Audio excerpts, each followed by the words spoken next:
And so let's get right to the point.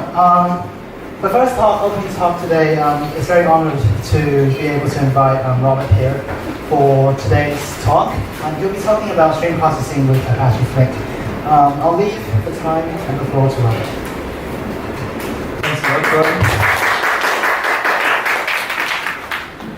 Okay, so my name is Robert Metzger. I'm a committer and PMC member at the Apache Flink project, and I'm employed at Data Artisans, a Berlin-based company that has been founded by some of the Flink committers. It's roughly 2 years ago. Yeah, and as a committer at Flink, I'm basically allowed to push code, make decisions on the mailing list, and so on. But today I'm talking as a committer, so I'm not going to do any product sales. So in this talk, I will present quickly my view on the stream processing space. So I will motivate why I think that the stream processing space or stream processing engines are extremely important for us. Then I will discuss some of the unique building points of Apache Flink. And I will also present some benchmarks done by Yahoo that we extended to show the full speed and potential of Apache Flink.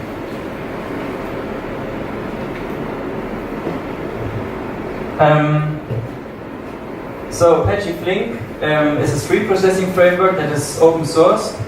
It's developed at the Apache Software Foundation. And while building it, we are focusing on low latency, high throughput, stateful stream processing, and of course distributed. So like every other system, it runs on clusters of computers to make it scalable. The 1.1 release is available soon, so we are currently in the testing phase. So if you're interested, you can go to the mailing list and download the latest release candidate binaries and try them out. So if you're finding any issues, you can report them, and then we can include them into the 1.1 release. And the software is also used in many companies in production. And we published today the program of Flink Forward, a conference only about Apache Flink. And there are a lot of very well-known companies on the list of companies presenting. For example, Amazon, Intel, Alibaba, and also a lot of European companies. So there are a lot of production users already. VM5 is also doing a POC with Apache Flink, and they might also be a production user at some point. But Gordon will, I think, talk a bit more later in his talk about this. So before we are talking too much about the stream processing space, let's first get some motivation why it is important. So in my opinion, stream processing is the biggest change. Thank you. Is the biggest change in data infrastructure since Hadoop, because it radically simplifies how we think about architecture and how we are building our systems and our clusters. Second, you can do more with your data, and you can do it faster. So usually you can get results much earlier with a stream processor, and you can do new use cases if you, for example, rely on quick results or on continuous processing. And a very nice aspect of stream processing is also that you can subsume existing batch infrastructures. So you don't need to use your Hadoop or Spark cluster and your Flink cluster at the same time. Ideally, you can get rid of them and just use continuous stream processing for your data. So let's have a quick look at a typical architecture that we transform into a stream processing architecture later on. So imagine you're doing log analysis. You have some web servers that are producing logs continuously, so every time somebody's clicking somewhere, and you're creating and entering the log file. And then you have HDFS, where you're storing the final log files. So you have some service that is periodically or continuously ingesting data from these logs, from these web servers into HDFS. And then afterwards you have a batch processor, which will analyze this data to build some reporting to the serving layer. And this batch job, of course, runs periodically, not continuously. So if you're looking at this, for example, this job scheduler is running every 2 hours. And of course, this running a batch job every 2 hours introduces latency. So this model has at least a latency of 2 hours. So you need 2 hours from an event that happens on the server until you analyze it, until you get the results in the final in your analytics app. So if we're comparing the different approaches with a manually triggered batch job, you're in the range of hours. If you're using a batch processor with micro batches, for example Apache Spark, you're in the area of seconds when it comes to the latency. But only with the stream processor you're coming into the area of milliseconds. So immediately when somebody's clicking here, it's transferred and analyzed. So Apache Spark with the micro batch processing or similar systems with micro batching basically rebuild this infrastructure in their system. So instead of triggering a batch job periodically from the outside, the engine is just aware that it's continuously processing data and you're continuously triggering small batch jobs. And from the outside, the system looks like continuous processing, but in reality, it's internally also doing batches. So yeah, again, a list of the disadvantages of this approach of the batch processing, stream processing with a batch engine. You have high latency and you have a lot of complexity in the infrastructure. You need a periodic job scheduler, you need some data loading into HDFS, you need the batch processor itself, so you need to maintain the system. And then if you're using Lambda architecture to get results faster, you also need to maintain the stream processor next to it. And there are some problems how to handle data load, for example. So in order to move this architecture into a stream processor, you would throw away HDFS and use Kafka or another high throughput publish-subscribe system. So there are Kafka, Kinesis, MapR streams, or Google Cloud PubSub, for example. In this system, you can just immediately, when an event is happening at the web server, you can immediately send it to this high throughput PubSub system, and then the stream processor can immediately read the data from there and analyze it. And this way you can process events as they happen in real time.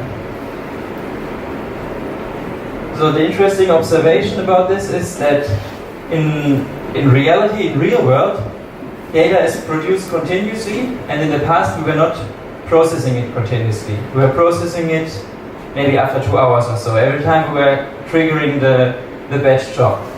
And with streaming, you are able to get information out of your events as they arrive in the system. So in order to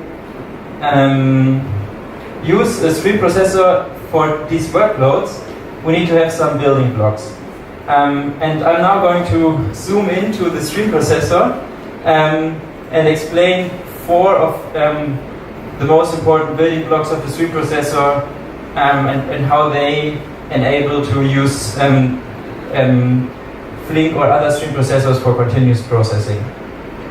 So the first is windowing out of order events, which means you are separating the continuous data into small splits, and then you can do analysis inside these splits. Then we have state handling for keeping all the state that you're accumulating in your operators. And then we have fault tolerance and correctness. This is basically backing up the state continuously and also recovering from errors. And then we have the performance. So low latency processing and high throughput. Before we are starting with this, I would quickly like to review the architecture of Flink. So the very core of the system, when you're downloading the Flink stack from the website, is this streaming data flow runtime. It's a distributed runtime that runs on different systems. So one is Apache Yarn that comes with Hadoop. And then there's the standalone cluster mode and the local mode. The local mode is also very interesting because it allows you to run Flink on one machine, and it also allows you to run it from your IDE. So if you're implementing your code, you can just click run on your IDE and then execute it locally to test if everything is working.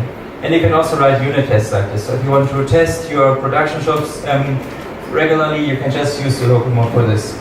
And this data flow engine is actually not, or is independent of the program that you're using. So whether you're using the data stream API for stream processing or the data set API for batch processing, it's all translated down to the same data flow graph. So this this graph is basically independent of this language. And when we started the project, it's now 6 years ago, we were focusing on batch processing, but we're still building this engine, this pipeline execution engine for batch processing. And then 3 years ago, we added this stream processing API on top of it. And there are different abstractions on both of these APIs. So, for example, the CP library that Gordon is going to talk about later. There's a table and stream SQL API, and there are other APIs on top of the data stream processing API. And this talk is going to focus only on the data stream API and then on the runtime. And I will also use the example that I presented or that I used in the beginning also here to explain these 4 building blocks. So, why do we need windows in a stream processor? Imagine you want to count the number of visitors in the last 5 minutes per country. For that, you would use the following API to create this job. So, the first thing that you're doing is that you're creating a source from the environment. In this case, we're using Apache Kafka, so you're going to create a Kafka consumer. The actual name is a bit different, but I made it shorter so that it fits on the slide. So you're creating a data stream of log events from the Kafka source. And the next thing that we're doing is we're keying by country. So we're basically grouping all the incoming records by country. The next step is to create a time window, which means that it's collecting events for 5 minutes, and then it's doing the analysis on the data. And the analysis is happening here in the apply step. So every time a 5-minute window is completed, so every time we've collected events for 5 minutes, this apply method will execute the function that is in this class. And in this class, in this function, you're basically getting an iterator over all the elements. And then you can do whatever analysis you want to do. For example, in this operator, we would just count the events. And then in the end, you know that for each country, you get the count. So if you're visualizing this job, the very simple representation is this logical view that you have the source, a group by country, and the windowing operator. And if you're then pushing this to the cluster, it will be translated into this parallel execution plan. So there will be, if you're running it with a parallelism of 3, there will be 3 instances of the Kafka source reading from different partitions, and then each source will send it to the appropriate windowing operator. The windowing operator, so to which operator we are sending it, depends on the country. So this may be for Taiwan, and this may be for Germany, and this may be for the US. And then each of these operators can build time windows of size 5 minutes. So there are different kinds of windows in Flink. One is, for example, the tumbling window, which means that elements are always in one window only. They cannot be in multiple windows at the same time. So you're collecting events for 5 minutes, and then you're tumbling over to the next window, and then you're again collecting. The obvious problem of this approach is that you need to wait always until the window is full. So you need to wait for, 5 minutes, for example, until you get your first count. And to mitigate this issue, there are also sliding windows that allow you to continuously move over the data. So the window is not tumbling, but it's constantly moving over the string. So you're basically collecting for 5 minutes, but you're counting every 10 seconds, for example. So then the latency to result is only 5 seconds, or 10 seconds, but not 5 minutes. And if you want to do even more sophisticated stuff, we also have an API where you can build custom windows with custom assigners, triggers, and evictors. So with the assigner, you basically assign elements to windows. It can also be multiple windows. With a trigger, you specify when to compute the window contents. With the evictor, you can also remove elements from the window again. There's a very nice blog post on the Flink blog where you can read up the details of the window semantics. A very interesting aspect in stream processing is time. So I've talked about a 5-minute time window, but the question is, how do we understand these 5 minutes? What time are we using for this? And I think the natural way of doing this 5-minute window is by using the time when the event has been created. So imagine this is our data, just a simple JSON record, and this record contains one field called access time. So this is the time that we actually want to use for building the window. And for doing that, Flink is using something called timestamp extractor. So you're putting this timestamp extractor to the stream, and then we will put the event time into the record within Flink. And by that, the system is aware of the time, and then it can create the windows based on the time when the event happened in real time, and not when in the actual time in the real world, and not based on the time when the event has arrived in the system. So the problem of time is that there can be network delays, for example, or there can be out of sync clocks, or something else. The stream processor could be down for 30 seconds because of a machine failure. But the data is still produced into Kafka. So you need to reprocess, basically, the data from the last 30 seconds when the stream processor is going online again. And with event time, you're actually independent of the time when the data is arriving in the system. So this allows you to also use batch use cases in the stream processor, because we don't care about the time of the event where we are processing it. Because we can basically reprocess, I don't know, data from the last 2 years, and the window result will always be consistent.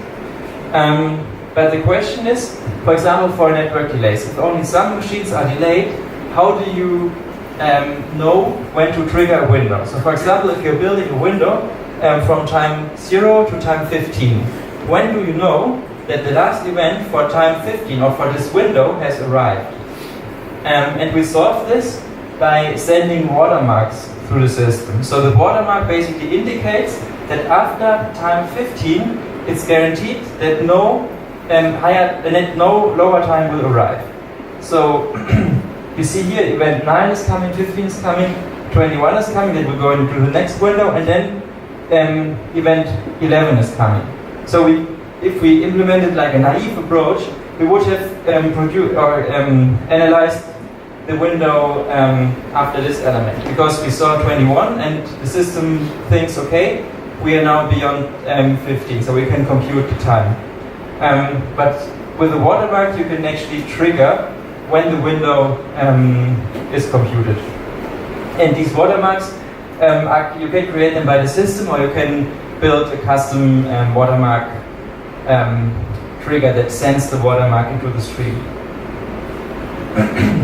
And in Flink, there are different time characteristics available that you can configure. So you can use event time, what I've just explained, with the event time extractor and watermark emitter.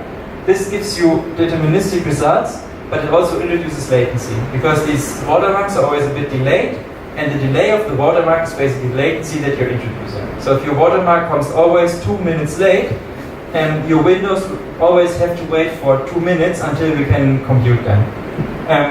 And to avoid this, you can also use processing time. So instead of evaluating the window based on the timestamp from the event, you can just use the system clock. So you're just waiting for, 2 minutes real time. The system will just look at the clock, wait for 2 minutes, and then trigger the window. But the problem is, of course, if events arrive out of order, or if you're reprocessing, and you're representing data from the last 10 minutes, all the events from the last 10 minutes will go into a 2-minute window. So the results will be incorrect, but very, very fast. So you have low latency. And the middle ground between this is ingestion time, where you're putting timestamps in the sources. So the system will automatically put timestamps when you're reading the events into the system. This allows you to avoid issues, for example, when certain operators of Flink are down, or when there's a network issue between the Flink operators. And some of the connectors, like the Kafka the Kinesis connector that Gordon has written, is also putting the event timestamp from Amazon into the system. So the system is aware when the event has been written into the Kinesis stream.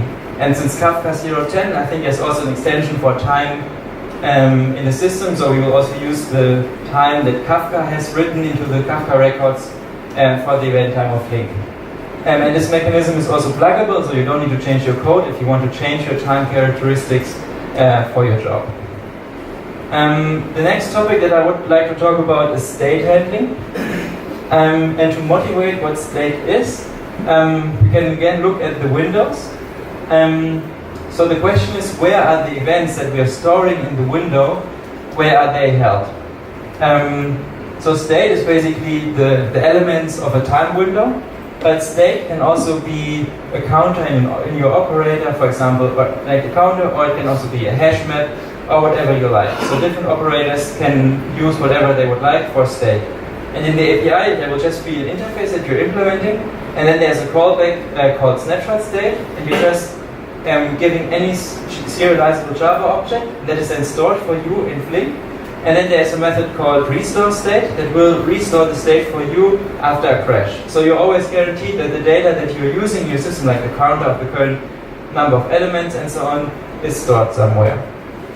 In a stateless system, like for example Apache Storm, you would need to use an external state store like Redis, for example. Then you would update the counter in Redis. But the problem then is that you are not having any processing guarantee. So if events are sent multiple times, the counter will be too high, because the counter doesn't know about the ordering of the events or of the replay.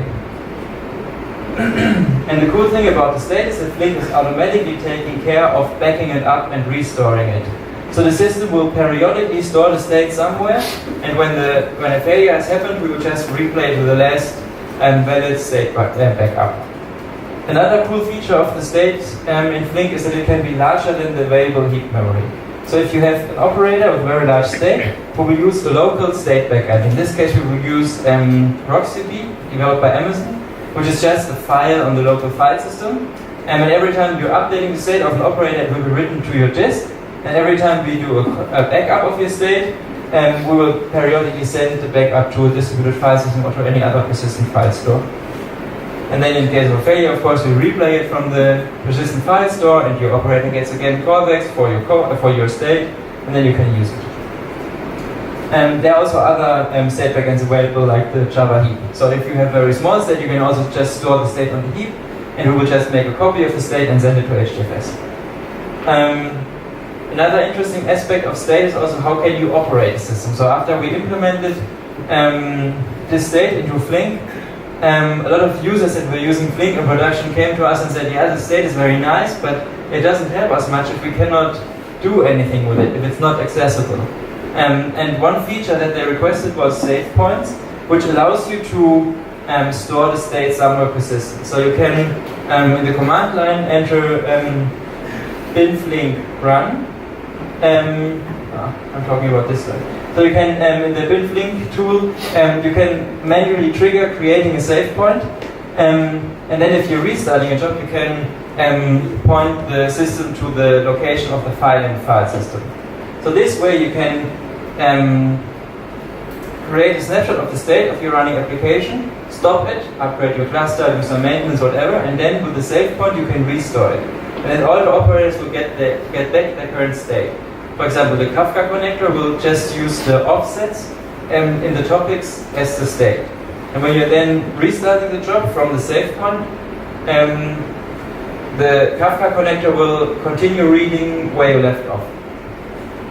And this way you can basically run the system 24/7 without any issue. You can just interrupt the system by creating a save point and then use the save point again to restore it. So we've talked already a bit about guarantees, fault tolerance and correctness guarantees.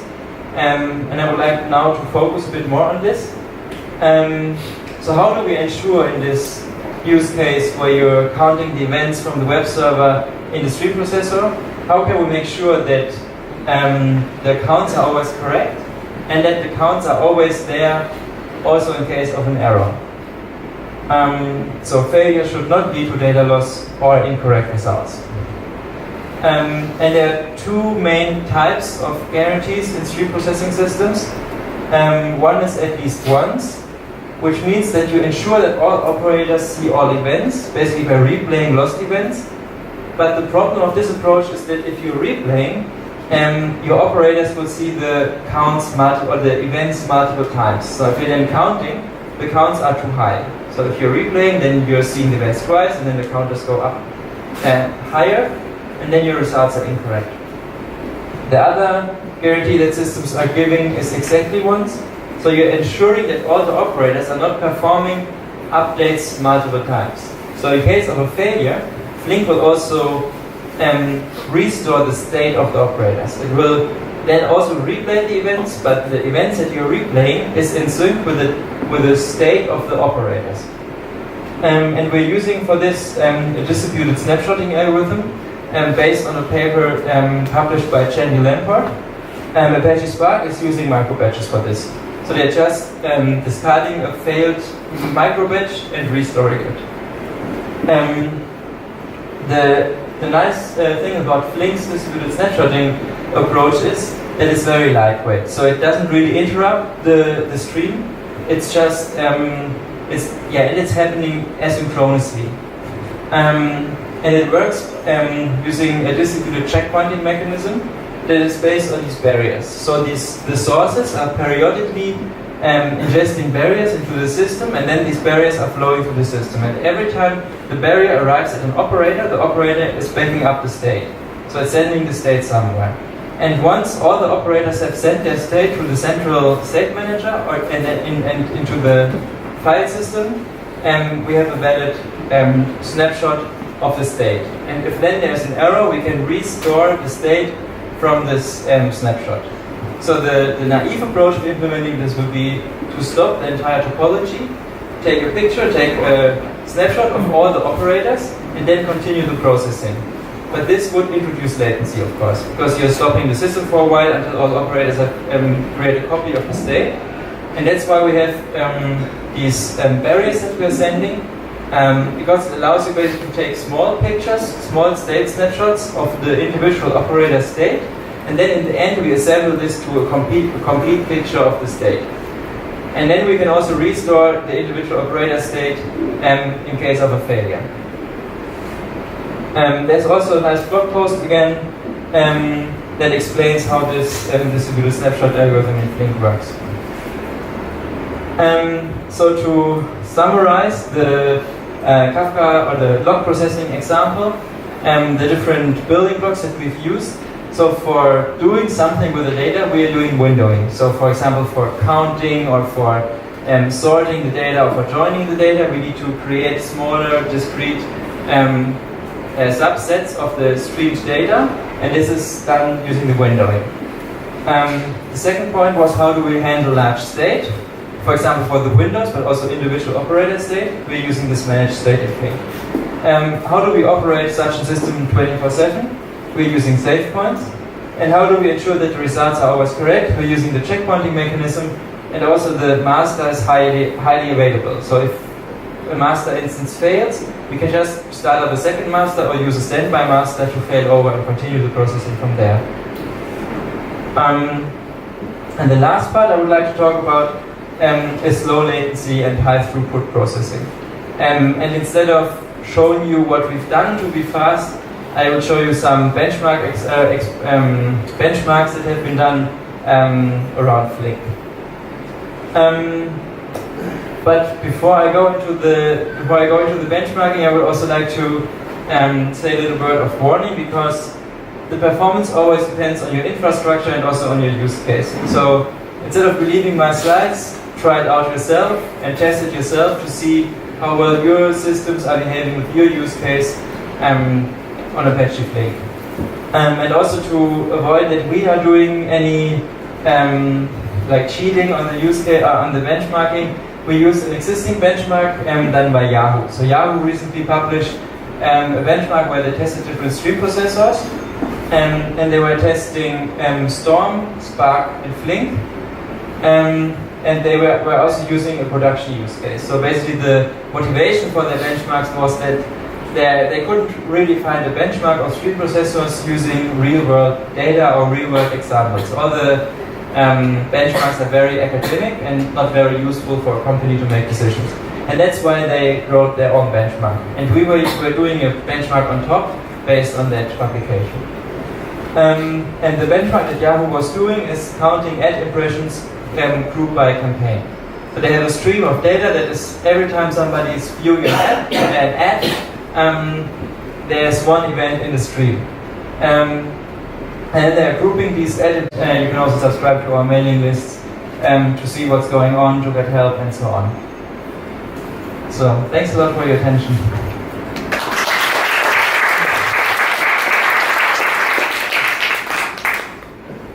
Yeah. I have a couple questions. First one is that this time I know there's a watermark feature, right? I'm wondering for these late events, what will happen when the late event comes, but the watermark actually is already done? Okay. So yeah. How to deal with that kind of event? Will the Flink have another stream to collect these late events? Yeah. So the question was how to deal with events that arrive after a watermark. Right. So basically, when the system thinks that no later events arrive, but a later event arrived, and this can happen in reality. So if there's a mobile phone that was in the subway for 30 minutes and then connects again, then the event might be just really delayed. And currently, what you can do is you can implement a custom logic in this custom window implementation. So in the custom assigner, you basically know the current watermark, and then you can do a custom action. But we will also improve this lateness handling in the future, and then you can also build like a custom stream that is where the events that arrive late go into. And then you can do a custom operation. For example, you could update the count in the database. Because you basically need to update the count somewhere, you need to update the state somewhere to account for this late event. So the short answer is, we as a system cannot really do anything about it, but we can give you like 5 seconds, right? But if this kind of state is so lightweight, why we still need to set up the duration? If for example, if I set up the snapshot duration for 1 second or 5 milliseconds, so what will happen? Can you repeat it? If I make the snapshot duration shorter than... Do you mean the frequency that we're creating? Right, right. Yeah. So what's the best the frequency to set the snapshot? So the main question is there that you... if you're doing snapshots every 10 seconds, then the problem is that you might be reprocessing a lot of data in case of a failure. So if a failure happens, you will, worst case, you basically need to reprocess 10 seconds of data. So it's basically a trade-off between effort to create the snapshots and the time you need to replay. Or, I mean, if you do snapshots every 2 minutes, then you need to reprocess a lot of data again in case of a failure. Because if the failure happens after a long time, after the last snapshot has been done, you need to reprocess, 1 minute 30 or so of data. So maybe that's too much of data. And then also your latency goes up, because you need to wait for 2 minutes until you get fresh results. But the other aspect is that creating a snapshot also takes time. So if you're sending data to HDFS, you will need to, and if the state is very large, then it might take more than, if you have a frequency of 100 milliseconds, then it might take more than 100 milliseconds to create snapshots of all operators. And then the system will basically be occupied with creating snapshots all the time. Because you're spending all the processing time, all the network throughput and so on creating snapshots all the time, instead of working with the data, or instead of processing data. So that's the trade-off. But there are also, you can also configure in Flink a min time between each checkpoint. So if you can also say, I always want to process at least for 30 seconds before I create the next snapshot. And you also mentioned what happens with very small state. So you can also store the state in memory of the central job manager node. So there's a job manager, and then there are these task manager or worker nodes. And if the state is very small, if you, for example, have only one counter and the Kafka sources, then it's just a few bytes, and then you can store the state in memory of the job manager. So you're periodically sending it to the job manager, and then just keep it in the memory of the machine. Then you can do very fast snapshots, like, I don't know, 50 milliseconds or so. Just a follow-up question on this question. So, if we have very large states and we're checkpointing very fast, like 100 milliseconds, but the checkpointing is using the synchronous checkpointing, would it still be a problem if the state is very large? So the question is basically what happens if you have very small, fast checkpointing, like 100 milliseconds, and the state is very large and it takes a lot of time to create the snapshot. Yeah. So you can and you're using synchronous checkpoints. So there are asynchronous and synchronous checkpoints. And asynchronous checkpoints basically happen in the background. So the system will trigger a checkpoint when a barrier arrives at the system. It will move on the barrier, but it will create a checkpoint behind the scenes. So it will basically send the data to HFS or so. So what happens if you're using synchronous checkpoints? So the barrier are waiting at the operator until the operator has created a backup of the whole state, and then the barrier moves on. The problem is when the barrier is an operator, then it cannot accept more records. So the records have to wait in front of the barrier. And you can configure the system to only have one checkpoint running at a time. So this way, if you have very fast checkpointing, you'll just send out and then it will wait until this barrier has finished or this checkpoint has finished before it's sending a new barrier into the stream. Yeah. Any other questions? Yes?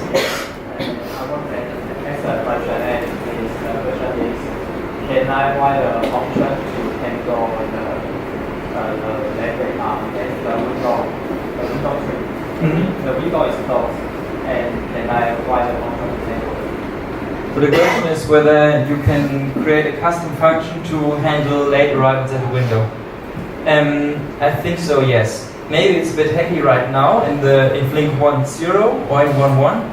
But for 1.2, so there's a design document in the Flink mailing list that explains or that tries to improve the handling of late arrivals.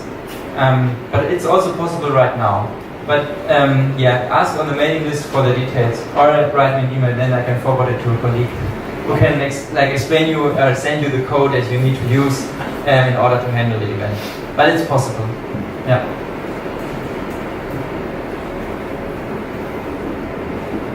Yeah. One question. Can you elaborate more on the difference between a save point and a checkpoint or a snapshot? So the question is, what's the difference between a save point and a checkpoint? And basically, a checkpoint is automatically triggered periodically to create a backup for the system for failures, and a save point is a manually triggered checkpoint. So you can manually tell the system, please create a checkpoint now, and then the system gives you back a pointer to the state. So it gives you the address in HDFS where the copy of data is located. And then you can use this manually created checkpoint to restart. And then all the operators will get back their state for starting.